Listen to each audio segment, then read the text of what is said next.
கர்த்தர் இயேசு கிறிஸ்து நாமத்திலே உங்கள் அனைவருக்கும் வாழ்த்துக்கள். சந்தோஷமாக இருக்கீங்களா? எந்திரிச்சிங்களா?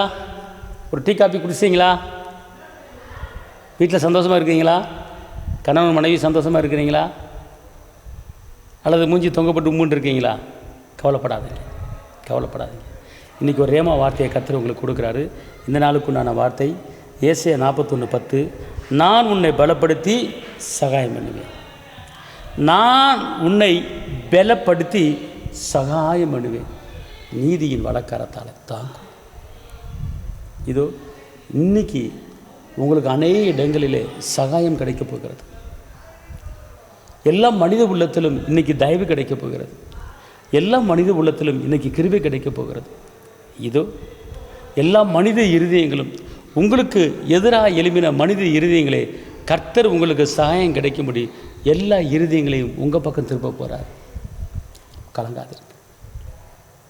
சகாயம் பண்ணுகிற கர்த்தர் உங்களோடு இருக்கிறார். இந்த நாளிலே எப்படி வெளியே போவது, எப்படி வெளியே தலை காட்டுவது என்று கலங்கி தவிக்கிறீங்களா? இன்றைக்கி கர்த்தர் உங்களுக்கு வெளியே அநேக இடங்களில் சகாயம் பண்ண போகிறார்.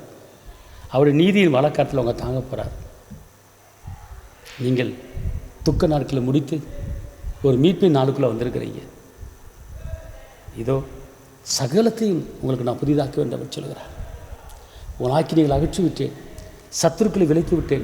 தேவன் உங்கள் நடுவிலே வாசம் பண்ணும்படி இனிமேல் நீங்கள் தீங்கிய காணாதிருப்பீர்கள். இனிமேல் தீங்கிய காணாதிருப்பீர்கள். தடைகள் நீக்கும் தயாபரரே துணையாய் வாருமையா.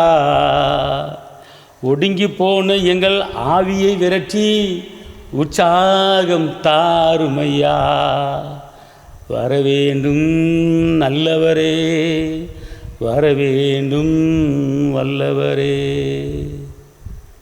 கர்த்தர் சொல்கிறார், உங்கள் தடைகள் எல்லாம் இன்றைக்கி நீங்குகிறது. இன்றைக்கி அநேக இடங்களிலே சகாயம் கிடைக்கும் போது சந்தோஷமாக இருங்கள். உங்களுக்காக ஜெபிக்கிறேன்.